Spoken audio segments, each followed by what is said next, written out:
The cruel settlers held Serafina Blackwood against the wooden post while they cut her hair. Each severed strand caught the wind and scattered across the Wyoming dust like black snow.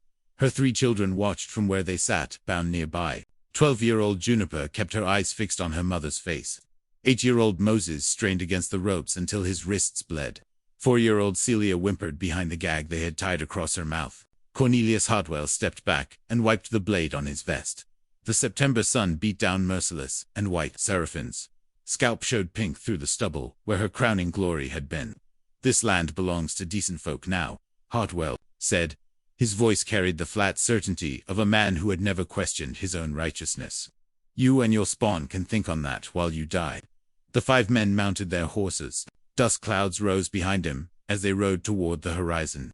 The sound of hoofbeats faded until only the wind remained. Serafina worked at the knots behind her back. The rope had swollen tight in the desert heat. Her fingers found no give in the fibers. Blood made her hands slippery. She twisted until her shoulders screamed. The children had stopped crying. Even Celia sat silent now. The little girl's dress was torn at the shoulder where rough hands had grabbed her. Moses kept his jaw set hard against the pain in his wrists. Juniper watched her mother with eyes that held too much understanding. 3 days passed. The buzzards came on the 2nd day. They perched on the scattered rocks and waited with the patience of creatures who knew how these stories ended. Seraphine's lips cracked. Her tongue felt thick as leather. She worked at the ropes until her fingernails split and her wrists ran red. On the 3rd morning she heard hoofbeats. A lone rider appeared through the heat shimmer. He sat tall in the saddle despite the weariness that hung around him. His horse picked its way careful through the sagebrush. The man's hat was pulled low, but she could see the beard that covered half his face. Gray streaked through the brown. His clothes spoke of someone who lived alone and mended his own tears. He pulled up short when he saw them. His horse snorted and stamped. The man sat still for a long moment. His hand rested on his thigh near the gun belt. Not threatening, just ready. Serafina tried to speak. Only a croak came out. She tried again. "Please." The word scraped her throat raw. The children. He swung down from the saddle. His boots crunched on the hard pan. Up close she could see the lines around his eyes. The kind that came from squinting into too many sunsets alone. He pulled a knife from his belt and cut her bonds with quick strokes. Serafina collapsed forward. Her legs would not hold her weight. The man caught her before she hit the ground. His hands were rough with calluses, but gentle in their strength. "Water," she whispered. He laid her in the shade of a boulder and fetched his canteen. The water tasted of metal and leather and life itself. He moved to the children next. "Cut Moses free first." The boy rubbed his wrists and glared with eyes full of hurt and rage. Juniper helped her sister drink. Celia clung to Juniper's neck and would not let go. "Name's Ezekiel Thornfield," the man said. Zeke. Serafina nodded. Speaking took too much strength now. The fever had hold of her. She could feel it burning through her blood. Her body had given all it could give to keep them alive this long. Zeke built a small fire as the sun dropped toward the mountains. He made coffee and shared what food he carried, hardtack and jerky. The children ate like wolves. Serafina managed only a few sips of coffee. Her hands shook when she tried to hold the cup. That night she felt the end coming. The stars wheeled overhead in their ancient patterns. She reached into her dress and pulled out a small leather pouch. Her fingers fumbled with the drawstring. Gold nuggets spilled into her palm. They caught the firelight and threw it back in tiny flames. "Take these," she said. Her voice was barely a whisper now. Zeke leaned close to hear. "There's more where Samuel hid them. Much more." She pressed the pouch into his calloused palm. His fingers closed around it, slow and uncertain. "This ain't about charity," she said. "Those men killed my husband for what he found. They'll kill you too if they know you helped us."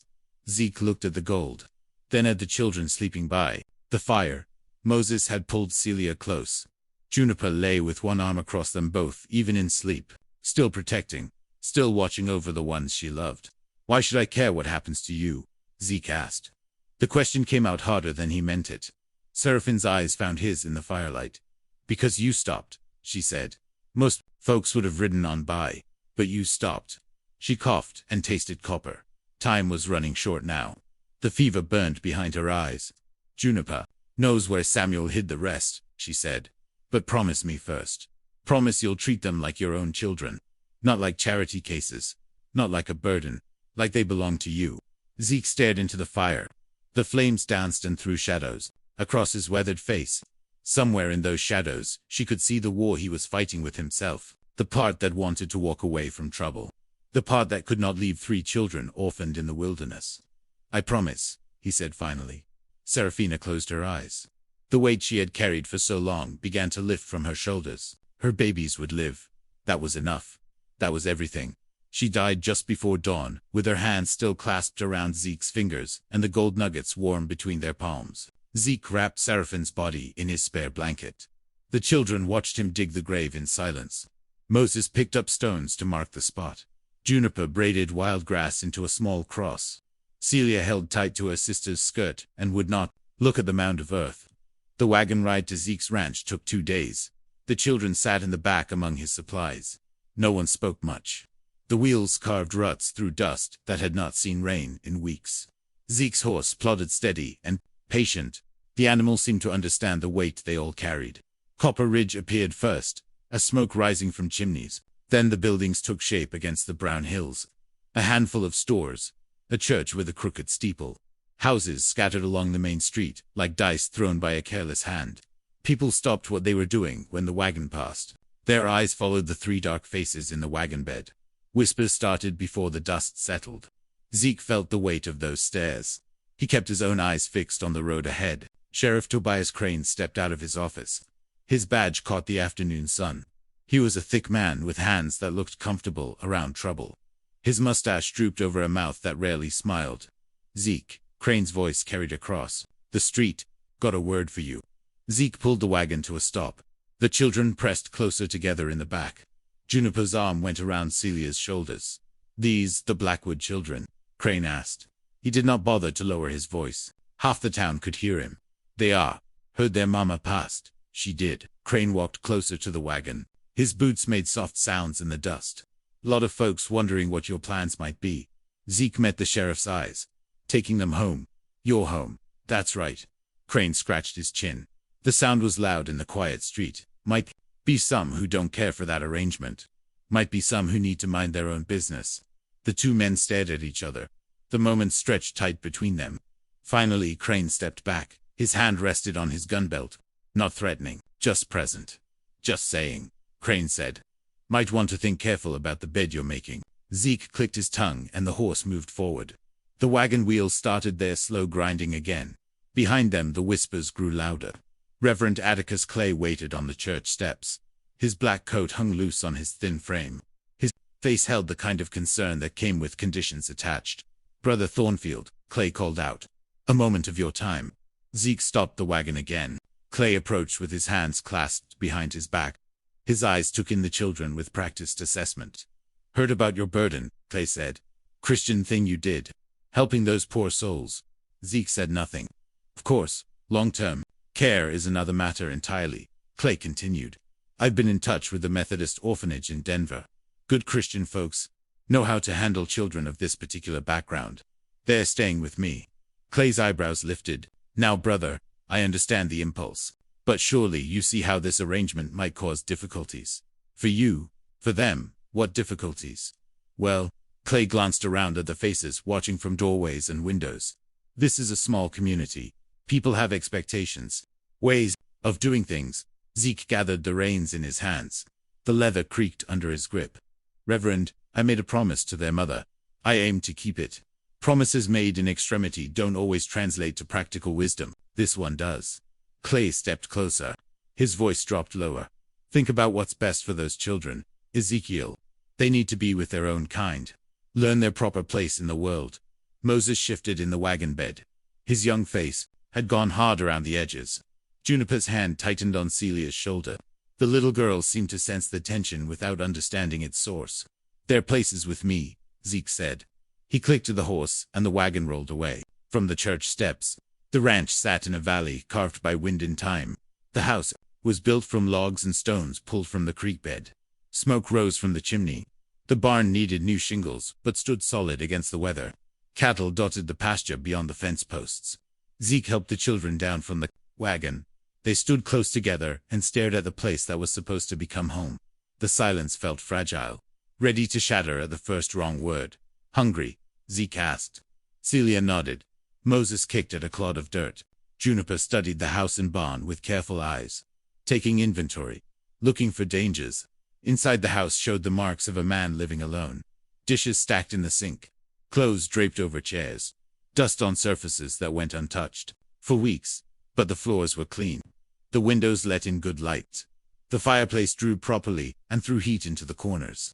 Zeke fried bacon and eggs, while the children sat at the kitchen table. They ate without talking. Their forks scraped against the plates. Outside, the wind picked up and rattled the windows in their frames. That night, Zeke gave them the spare room. He found extra blankets and made beds on the floor. The children huddled together on one mattress despite the space. Old habits died hard. Zeke lay in his own bed and listened to the house settle around them. For people breathing under his roof for the first time in 5 years. The sound brought back memories he had buried deep. His wife Margaret humming while she cooked, her laugh echoing off the walls. The dreams they had shared about children, running through these rooms. All gone now. All dust. Morning came gray and cold. Frost covered the grass outside the windows. Zeke found Moses already awake and staring out at the cattle in the pasture. The boy's eyes followed the animals with interest that he tried to hide. "Ever work with livestock?" Zeke asked. Moses shrugged. Some before could use help with the morning feeding. Another shrug, but Moses followed him outside. The boy moved careful around the cattle. He had good instincts, knew to stay calm, and let the animals get used to his scent. Zeke found himself watching the way Moses's hands gentled a nervous heifer. Natural talent was hard to teach. This boy had it born in him. Juniper took charge of the kitchen without being asked. She found flour and made biscuits that came out light and golden. Her movements showed practice beyond her years. Too much responsibility carried too young, but she wore it with dignity that made Zeke's chest tight. Celia followed him around the house. Her small hand slipped into his while he showed her the rooms. She called him Mr. Angel, in a voice soft as moth wings. The name caught him off guard every time. No one had called him anything close to angelic since the war, since he learned what his hands could do when pressed. 3 days passed, in careful routine, learning each other's rhythms, testing boundaries. The children spoke mostly to each other. Zeke worked his usual chores and tried to make space for 3 young lives that had been dropped into his world without warning. On the 4th night, Juniper found him on the porch. He sat in the chair he had built for Margaret, watching stars emerge in the darkening sky. The girl moved quiet as smoke and settled on the porch steps. "Mama told me about the gold," she said. Her voice carried notes of her mother's steel. "About why they killed Daddy." Zeke waited. The night sounds filled the space between them. Owls calling, cattle moving in the pasture, the creek running over stones. He found it in a played-out claim up in Devil's Canyon. Juniper continued.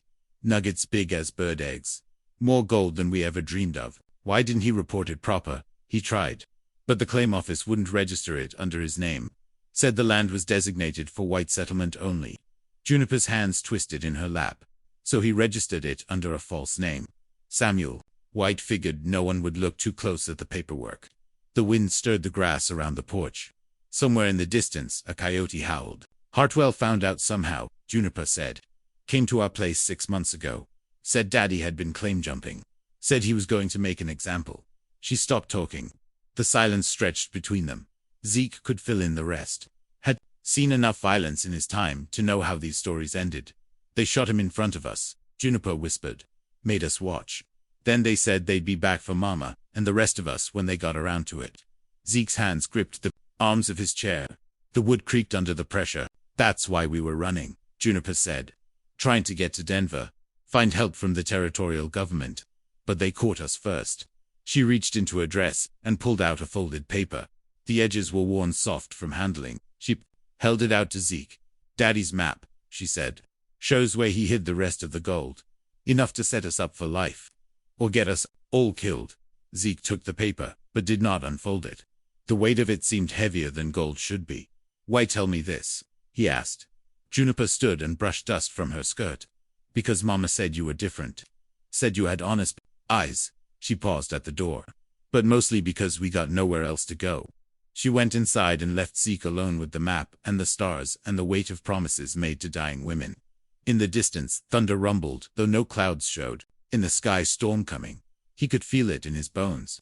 Autumn settled over the valley in shades of copper and gold. The children had been at the ranch for 3 weeks.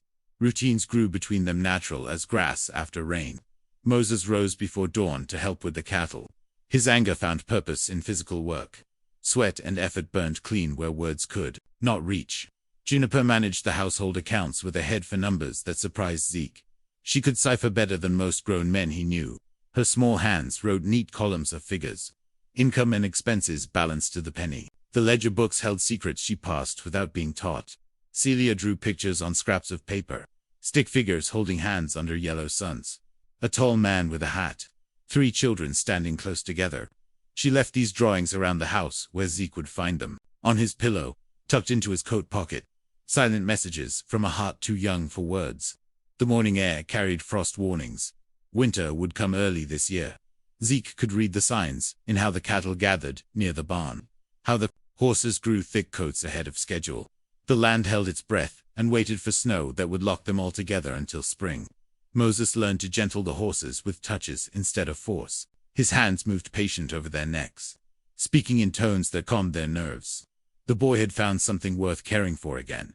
The animals responded to his quiet strength. "You got the gift," Zeke told him one morning. They stood at the corral fence, watching a mare that had been skittish since her foal died. Moses held an apple in his palm and waited for her to come close. The boy shrugged, but pride flickered in his eyes before he could hide it. The mare took the apple, gentle from his hand. Her lips barely brushed his palm. Moses rubbed her forehead and whispered words too soft to hear.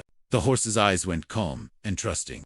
"Daddy always said animals know your heart," Moses said. "Can't lie to them the way you can to people." It was the first time he had mentioned his father without anger. Progress measured in small steps. In town, the whispers followed them everywhere. Zeke felt eyes tracking his movements when he came for supplies. Conversations stopped when he entered the general store. Started again when he left. The words carried on wind that found him despite his efforts not to listen. Dutch Hartwell began appearing in places where he had no business being. Riding the road past Zeke's turnoff.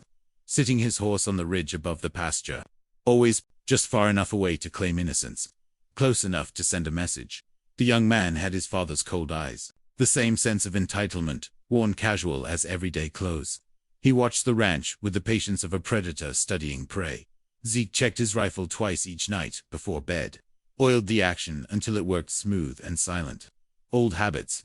From war days when survival depended on preparation and luck in equal measure. Sheriff Crane visited on a Thursday when October wind stripped the last leaves from the cottonwoods. He sat his horse at the gate and waited for invitation. Respect or calculation. Hard to tell which. "Zeke, Sheriff. Mind if I water my horse?" Zeke nodded toward the trough. Crane dismounted and led his animal to drink. The sheriff's movements were careful, non-threatening, but his eyes took inventory of everything they could see. "Heard you might be having some difficulties," Crane said. "What kind of difficulties?" "The kind that come from mixing things that don't naturally go together." Moses appeared at the barn door. His face went hard when he saw the badge. Juniper stepped onto the porch with Celia behind her skirts. The family arranged itself without words, ready to run or fight as needed. "No difficulties here," Zeke said. Crane nodded slow. "Good to hear. Course, some folks in town are concerned about those children, whether they're getting proper care. They're getting what they need. I'm sure they are. Just saying, might be easier all around if they were somewhere more suitable, with people who understand their particular needs." The wind picked up and rattled the barn door. Moses stepped fully outside. His hands hung loose at his sides, but his shoulders were set for trouble. "Their needs are simple," Zeke said. "Food, shelter, someone who gives a damn if they live or die. Course they are. But long term, a man in your position might find it difficult to provide proper guidance. Help them understand their place in the world. Their place is here." Crane mounted his horse. The leather creaked under his weight. "Hope that works out for you, Zeke. Truly do. But if circumstances change, you know where to find me." He rode away at an easy pace. No hurry, no looking back. The dust from his horse's hooves settled over the yard. That evening Zeke found Juniper in the kitchen. She stood at the stove stirring soup that smelled of vegetables and hope. Her movements held the careful grace of someone who had learned to make much from little. "You don't have to stay," she said without turning around. "We could make our own way." "With what?" "The gold." Zeke pulled out a chair and sat heavy. The wood groaned under his weight. "Gold brings its own troubles. More than we already got." She had a point. Trouble had found them regardless of their choices. Maybe it was time to stop running from it. Tell me about your father, Zeke said. Juniper set down the spoon. Her hands went still on the counter. What do you want to know? What kind of man he was? She was quiet so long he thought she would not answer. Outside, the wind howled around the house corners. Winter testing the walls. For weakness, he was good, she said finally. Good to Mama. Good to us. Worked hard. Never raised his hand in anger. Never spoke harsh words, even when times were lean. She turned to face him. Her eyes held depths that belonged on someone twice her age. He believed things could be better, she said. That his children could have more than he did. The gold was going to make that possible. Buy us a place where we belonged. And now he's dead. Mama's dead. And we're 3 orphans eating your food and sleeping under your roof while you pretend we're not a burden. The words hit hard because they carried truth, but not the whole truth. You want to know what kind of man I am? Zeke asked. Juniper nodded. I had a wife, Margaret. She died birthing our child. Baby died too. Boy never even drew breath. His voice went rough around the edges. Been living alone since. Telling myself I preferred it that way. He stood and walked to the window. Stared out at land that stretched empty to the horizon. Margaret always wanted children. Used to talk about filling this house with voices and laughter. Making it a home instead of just a place to sleep. He rested his forehead against the cold glass. Maybe that's why I stopped when I found you. Maybe she's still looking out for the family we never got to have. Juniper joined him at the window. Her reflection ghosted next to his in the dark glass. You miss her every day. We could leave. Make it easier for you. Zeke turned to face her. This child who carried burdens that would break grown men. Who protected her siblings with fierce devotion and asked nothing for herself. What if I don't want easier? He said. What if I want to try again at being the kind of man she believed I could be? Juniper studied his face in the lamplight, looking for lies or false promises, finding something that satisfied her need for truth. Then we stay, she said. But we stay as family, not as charity, not as burden. As people who belong here deal. They shook hands. Her small palm rough, from work and worry, his scarred from war and loneliness. The agreement sealed between them felt stronger than paper contracts. Stronger than law. Outside, the wind carried the scent of snow. Winter was coming whether they were ready or not. But for the first time, since Margaret died, Zeke looked forward to long evenings by the fire. 2 voices filling the empty spaces. 2 being needed by people who needed him in return. The house settled around them with new weight. 4 hearts beating under one roof. Family made not by blood but by choice and circumstance, and promises kept in the dark. The first snow fell on a Tuesday in November. Fat flakes that stuck to the windows and muffled the world in white silence. Zeke found Juniper at the kitchen table, studying her father's map by lamplight. The paper was spread flat between her hands. Her finger traced the creek beds and canyon walls that Samuel had drawn, with careful precision. There's something else, she said without looking up. Something I didn't tell you before. Zeke poured coffee and waited. Outside, the wind drove snow against the glass, in patterns that shifted and reformed. Winter was settling in to stay. Daddy wasn't just a prospector, Juniper said. He was Union Army, cartographer during the war. Drew maps for Sherman's march through Georgia. The coffee cup stopped halfway to Zeke's lips. Army cartographer. Yes. Then this map is accurate to the foot. Daddy never drew a line he couldn't stake his life on. Zeke set down his cup and leaned closer to the paper. The drawing showed contour lines and elevation marks, stream flows and rock formations. Professional survey work disguised as rough prospector notes. There's more, Juniper said. Her voice carried the weight of secrets too heavy for shoulders her age. The claim is legal. Daddy filed it proper with the territorial office before he died. Under his real name this time, Samuel Blackwood. Samuel Blackwood, war veteran with full homestead rights. The gold claim is ours by law. The implications hit Zeke between the eyes. The children were not just survivors of a tragedy. They were rightful heirs to a fortune. Property owners with legal standing that even men like Cornelius Hartwell could not simply wish away. But legal standing meant nothing without the power to enforce it. And power came from community support or superior firepower. They had precious little of either. How much gold are we talking about? Zeke asked. Juniper refolded the map with hands that barely trembled. Daddy said enough to buy a spread twice the size of yours, with cattle and horses and hired hands to work it. Why didn't your mother tell me this? Because she was dying. Because she knew having rights on paper and keeping those rights are Two different things. Juniper met his eyes across the table. Because she trusted you to do right by us, whether we were penniless orphans or the richest children in the territory. Snow piled against the windowsill. The house creaked under wind. That tested every joint and board. Somewhere in the barn, a horse nickered soft comfort to its stallmate. Moses appeared in the doorway. His hair stuck up from sleep, but his eyes were alert, heard voices. Everything all right? Just talking, Zeke said. Moses padded barefoot to the stove and warmed his hands over the embers.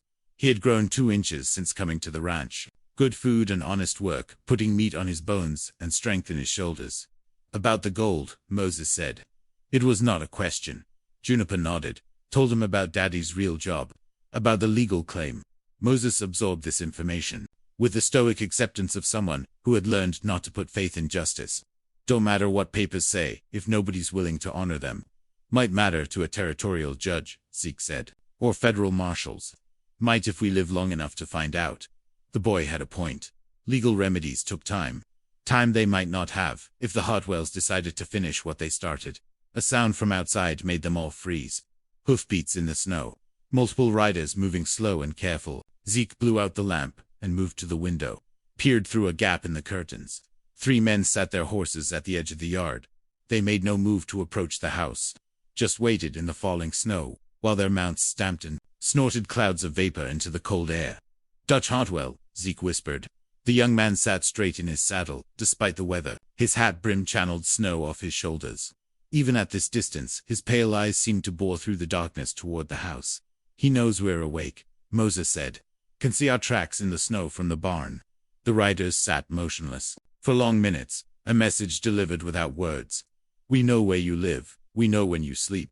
We can come for you anytime we choose. Finally, they wheeled their horses and disappeared into the white curtain of falling snow. The sound of hoofbeats faded until only the wind remained. They're getting bolder, Juniper said. Or more desperate, Zeke replied. He relit the lamp, with hands that stayed steady through force of will. Question is, why now? What changed? Moses returned to the window and watched the empty yard. Maybe they heard something about us being here. About the gold. Or maybe they found the bodies, Juniper said. Her voice carried the flat certainty of someone who had stopped believing in good outcomes. Mama and me realized we're not as dead as they left us. Zeke felt ice form in his chest that had nothing to do with the weather. If the Hartwells knew the children had survived, then hiding was no longer an option. The enemy would keep coming until the threat was eliminated. We need to make a choice, he said. Run, or fight.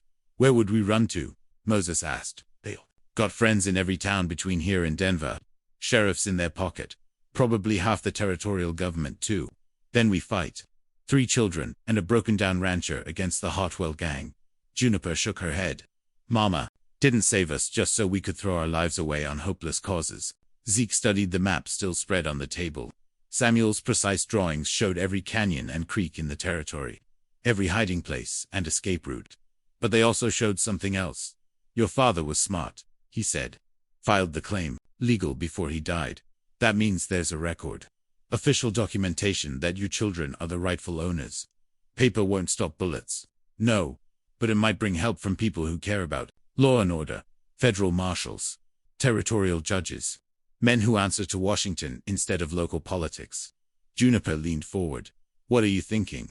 I'm thinking we ride to the territorial capital. File a formal complaint with the federal authorities. Present your father's documentation and demand protection under federal law. That's a 5-day ride in good weather, Moses said. In this snow, with children, could take twice that long. Then we better start packing.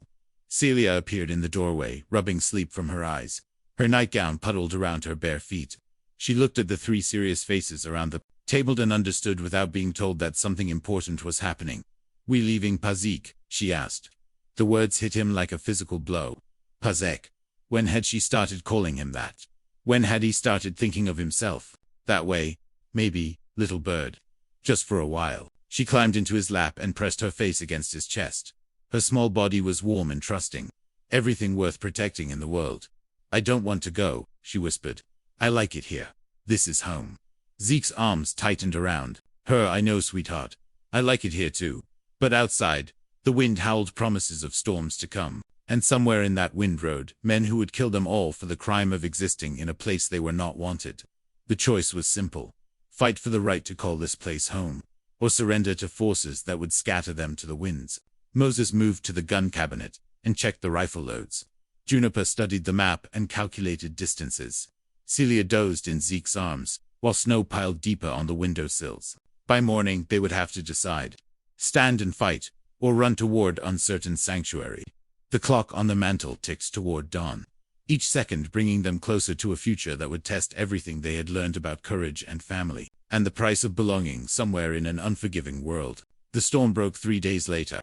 Dutch Hartwell rode into Copper Ridge, with snow still melting from his coat. He tied his horse outside Brennan's saloon and pushed through the doors. The warmth hit him, along with the smell of whiskey and unwashed men. His eyes swept the room until they found what he was looking for. Moses Blackwood sat at a corner table with 2 other boys his age. The Milliken brothers from the farm east of town. They were sharing a bottle of sarsaparilla and playing cards with worn edges. Dutch's hand moved to his gun belt, then stopped. Too many witnesses. Too many questions that would follow. He backed out of the saloon and mounted his horse. Rode hard for his fathers, spread with news that would change everything. Moses finished his hand and collected his winnings. 3 cents and a piece of hard candy. He pocketed the coins and split the candy with the Milliken boys. Outside, the snow had stopped falling, but the sky held the promise of more to come. Better get home, Moses said. He pulled on his hat and coat. Pa Zeke will be wondering where I got to. The words felt natural in his mouth now. Pa Zeke, not his blood father, but the man who had earned the title, through daily acts of care and protection, through treating a broken boy with patience instead of pity. Moses stepped into the street and united his horse from the hitching post. The animal stamped in blue clouds of vapor into the cold air, ready to head home to warm barn and sweet hay. He never saw Dutch Hartwell watching from the alley between the general store and the barber shop. By the time Moses reached the ranch, the sun was setting behind clouds, heavy with snow. He put his horse in the barn and forked hay into the stall. The familiar routine brought peace after the noise and chaos of town. Zeke met him at the kitchen door. How was town? Same as always. Folks staring, whispering when they think I can't hear. Any trouble? Moses shook his head. But something nagged at him. A feeling of being watched, hunted. He had learned to trust those instincts during the months after his father's death. Juniper looked up from the stove where she was stirring a pot of stew. Mrs. Patterson asked about the children's clothes again. Every week, says she's got some things her boys outgrew. But her eyes get that look when she says it. Pity, Zeke said. Worse than pity. Relief.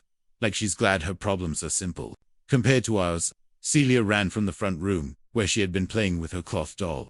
She wrapped her arms around Moses's legs and squeezed tight. Her greeting ritual that never changed. Missed you, she announced. Was only gone 2 hours. Still missed you. Moses lifted her up and spun her around until she giggled. The sound filled the kitchen with warmth that had nothing to do with the fire in the stove. They ate dinner as darkness settled over the valley, beef stew and fresh bread. Apple pie that Juniper had learned to make from Margaret's old cookbook. Simple food that tasted rich with family gathered around the table. After dinner, Zeke stepped onto the porch to check the animals one last time. The cold hit him sharp and clean. Stars showed through breaks in the clouds. The kind of night that made a man grateful for solid walls and warm fires. A sound made him turn. Hoofbeats coming fast up the road. Multiple riders pushing their horses hard through the snow. Zeke stepped back inside and grabbed his rifle from beside the door. Company coming, he said. Moses moved to the window and peered through the curtains. 6 riders. Moving like they got urgent business. Juniper gathered Celia close and moved toward the back of the house, away from windows and doors. Her movements were smooth and practiced. They had rehearsed this moment too many times. The riders pulled up in the yard. Their horses were lathered despite the cold. Steam rose from heaving flanks. These men had ridden hard and far. Cornelius Hartwell's voice cut through the night air. Thornfield, come out, we need to talk. Zeke opened the door, but stayed in the frame. His rifle held casual across his chest. Not threatening, but ready. Say your piece. Heard you been harboring fugitives. Children who got no business being in decent folks' homes. The children live here, legal and proper. Nothing legal about it. They're criminals. Accomplices to theft and claim jumping. Their daddy was a fraud and a cheat. Samuel Blackwood was a Union veteran with full homestead rights. Hartwell's laugh was harsh as winter wind. Samuel Blackwood was a claim jumper who stole what belonged to better men. His spawn don't deserve to profit from his crimes. Moses appeared at Zeke's shoulder. The boy's face was set hard as granite, his young hands steady on the spare rifle he carried. "My daddy never stole nothing," Moses said. His voice carried across the yard clear and strong. He filed his claim, legal and proper. "Got the papers to prove it." "Boy's got spirit," Hartwell said. "Too bad he won't live long enough to learn better manners." The threat hung in the air between them. No more pretense.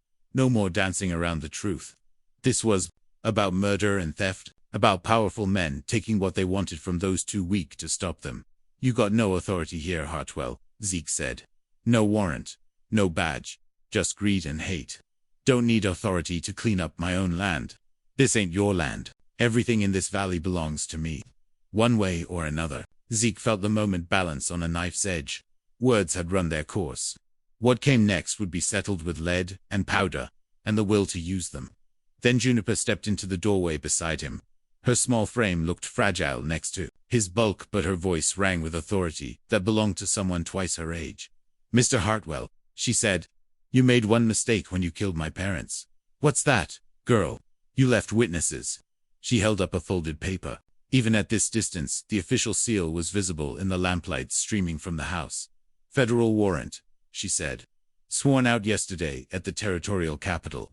For the arrest of Cornelius Hartwell and associates, on charges of murder." And claim jumping. Hartwell's horse shifted under him. The animal sensed its rider's sudden tension. "You're lying. Territorial Marshal James Crawford is riding here now with a full posse. Should arrive by morning." Juniper's voice never wavered. "You can wait for him if you want. Explain to a federal judge why you're threatening children on their own property." The bluff was perfect, delivered with such conviction that even Zeke half believed it himself. But bluffs only worked if the other party was unwilling to call them. Hartwell studied the paper in Juniper's hands, calculating odds and consequences. His men shifted restless in their saddles. This was not what they had signed up for. Killing a rancher and some children was one thing. Fighting federal marshals was another matter entirely. "Even if that paper's real," Hartwell said finally, "marshals are a long way off. Lot can happen before morning." Moses stepped fully outside, his rifle held steady despite his youth. Then, "I guess we'll find out who's still standing when the sun comes up." The words were delivered with such quiet certainty that several of Hartwell's men exchanged glances. They had expected to intimidate children. Instead, they faced a family willing to fight for what was theirs. The standoff stretched taut as wire. 6 armed men against a rancher and 3 children. Poor odds by any measure. But sometimes courage made its own mathematics. Wind gusted across the yard and rattled the bare branches of the cottonwood by the gate. Winter holding its breath while human hearts decided between violence and restraint. Finally Hartwell pulled his horse's head around. "This ain't over, Thornfield. Not by a long shot." He spurred his mount toward the road. His men followed in a clatter of hooves and jingling tack. Within minutes they had disappeared into the darkness between the trees. Zeke lowered his rifle and stepped back inside. His hands were steady, but his heart hammered against his ribs. Too close. Far too close. "Was that paper real?" Moses asked. Juniper smiled for the first time in days. "Real as I could make it with ink and imagination." And the marshal, probably sitting by his fire in Cheyenne, wondering why his ears are burning. Moses laughed, despite the danger they still faced. "Mama always said you were too smart for your own good thing, too. That bluff just bought us time to figure out our next move." But outside, the wind carried the promise of men who would return, who would not be fooled twice by clever children and makeshift families. The war was far from over. Dawn came gray and bitter. Frost covered the windows in patterns that caught the weak sunlight. Zeke had not slept. He sat in the kitchen chair, with his rifle across his knees, and watched the road for movement that never came. Juniper found him there when she rose to start breakfast. Her feet made no sound on the wooden floor. She moved to the stove and began her morning routine without words. Coffee first, then bacon and eggs for whoever had appetite left after the night's revelations. "They'll be back," she said. "I know, but not yet. Hartwell's too smart to rush into something when he's not sure of the ground." Zeke nodded. The girl had inherited her father's tactical mind along with his map-making skills. She understood that their bluff had bought time, but not safety. Moses appeared with Celia, riding on his shoulders. The little girl's laughter filled the kitchen with sound that pushed back the morning's shadows. Some things remained untouched by adult fears and calculations. Horses need feeding, Moses said. I'll come with you. They stepped into cold air that bit at exposed skin. The barn was warm with animal heat and sweet with the smell of hay. Normal sounds that anchored them. 2 routines older than the troubles that threatened to tear their world apart. The horses nickered greeting and pushed against the stall doors, eager for breakfast and human attention. Moses moved among them with the easy confidence of someone who had found his calling. His hands gentled nervous flanks and checked hooves. With practiced care. "You're thinking about running?" Moses asked. He did not look up from the bridle he was mending. "Crossed my mind. Where would we go?" "Denver, California. Somewhere far enough away that Hartwell's influence doesn't reach." Moses set down the leather and faced him. "And leave all this behind." Zeke looked around the barn. At the horses they had trained together. The tools they had used to build something worth defending. The life they had carved from nothing through sweat and stubbornness and growing trust. "Sometimes running's the smart choice," Zeke said. "Sometimes, but not this time." "Why not?" Moses was quiet for a long moment. He picked up a brush and began working it through his favorite mare's coat. Long strokes that calmed both horse and boy. "Because Mama didn't save us just so we could spend our lives looking over our shoulders," he said finally. "Because running means they win. Means they get to take whatever they want from whoever's too weak to stop them." The boy's words carried weight beyond his years. "Truth learned in the hardest school of all. Could get us all killed," Zeke said. "Could. But living scared ain't really living at all." They finished the morning chores in comfortable silence. When they returned to the house, they found Sheriff Crane's horse tied at the gate. The lawman sat at the kitchen table with his hat in his lap. His face wore the expression of a man delivering news he wished he did not have to share. "Morning, Zeke. Sheriff. Heard there was some excitement out here last night. Nothing we couldn't handle." Crane nodded slow. "I'm sure, but I got to ask. This federal warrant business. That real, or just clever children buying time?" Juniper looked up from where she was serving eggs. "What difference does it make?" "Makes all the difference in the world, young lady. If it's real, then I got federal authorities breathing down my neck. If it's not, then I got a family making false claims about government documents." "And which would you prefer?" Zeke asked. Crane sighed and rubbed his forehead. "Prefer? I'd prefer this whole mess would just disappear. But that's not likely to happen." He stood and put on his hat, adjusted the brim with careful precision. "Real federal marshals are coming," he said. 3 of them. Due in on today's stage from Cheyenne. Seems someone did file a proper complaint about the Blackwood murders." Juniper's fork stopped halfway to her mouth. "Real marshals. Real as rain. Marshal Crawford and 2 deputies. They'll want to interview you children. Get your testimony about what happened to your parents." Hope flickered in Moses's eyes. Justice might exist after all. The law might actually protect the innocent and punish the guilty. "What about Hartwell?" Zeke asked. "What about him? You going to warn him? Give him time to run?" Crane's face went hard. "I'm a sworn officer of the law, Thornfield. I don't warn criminals about federal investigations." But his eyes said something different. Loyalties divided between duty and survival, between right and expedience. After he left, they prepared for visitors who might bring salvation, or simply, more complicated troubles. Juniper pressed her best dress. Moses cleaned his one good shirt. Celia picked wildflowers that had somehow survived the frost. The marshals arrived at noon. 3 men who carried themselves with the quiet authority of those accustomed to being obeyed. Marshal Crawford was older than the others, gray at his temples and lines around his eyes. His deputies were younger but equally serious. They interviewed the children separately. Patient questions about events that had scarred young minds forever. Juniper answered with precision that impressed the lawmen. Moses spoke with growing confidence as he realized these men actually listened, actually cared about truth and justice. Celia drew pictures of the bad men who had hurt her mama. Stick figures with dark hats and mean faces. Evidence from the heart of a child who had seen too much. "Your father kept good records," Crawford told Juniper when the interviews were finished. "His claim is legal and binding. The gold is yours by right of inheritance." "What about Hartwell?" "We'll be paying him a visit shortly. Got enough evidence now to make arrests that will stick in federal court." They rode toward the Hartwell spread as afternoon shadows grew long. Zeke watched them go with mixed feelings. Justice might finally arrive for the Blackwood family, but justice often came with a price that innocent people ended up paying. 2 hours later, they heard gunshots in the distance. A brief flurry that echoed off the canyon walls. Then silence that seemed to stretch forever. The marshals returned. At sunset, Crawford's face was grim but satisfied. Cornelius Hartwell resisted arrest. His son ran. "We'll catch him eventually, but it might take time." And the others surrendered when they saw their boss wasn't coming home. They'll testify against Dutch in exchange for lighter sentences. Federal prison instead of the rope. Spring came early that year. Snow melted from the peaks and filled the creeks with rushing water. Grass turned green in the meadows. Cattle grew fat on new growth. The legal proceedings took months. Federal court moved slowly but thoroughly. In the end, the children's inheritance was confirmed and protected. The gold claim produced wealth beyond Samuel's wildest dreams. But they chose to stay at the ranch, use the money to expand the operation, and create jobs for neighbors who had stood by them. Built a school that welcomed all children, regardless of color or parentage. Moses became the finest horse trainer in 3 counties.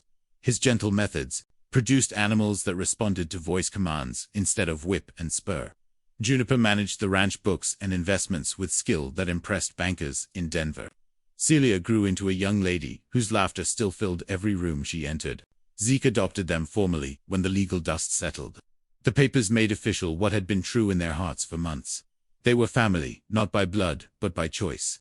By promises kept in the darkest hours. On a warm evening in May, they visited the small cemetery where Serafina and Samuel rested under headstones that finally bore their true names. Juniper braided wildflowers into Celia's hair, while Moses told stories about the horses he was training. Zeke stood back and watched his children. The word still surprised him sometimes. But it fit better than any name he had ever worn. Better than rancher, or veteran, or widower. He was a father. The role he had thought lost forever when Margaret died. The sun set behind clouds painted gold and crimson. Wind stirred the grass around the graves and carried the scent of growing things. New life pushing up through soil, enriched by those who had gone before. They walked home together as stars appeared in the darkening sky. A family bound not by tragedy, but by the choice to build something beautiful from broken pieces. To prove that love could triumph over hatred. That courage could overcome cruelty. That home was not a place but the people who chose to stand together against whatever storms might come. The house welcomed them with light spilling from windows and smoke rising from the chimney. For lives sheltered under one roof. For hearts beating in rhythm with the promise that tomorrow would bring new challenges and new reasons to be grateful for the grace that had brought them together. And that is all to the story, for now. Please let me know where you are tuning in from. Perhaps we will create a story there. Consider liking this video and subscribing to our channel. And if you enjoy our content, click this video on your screen. I promise you, it's worth watching. See you tomorrow.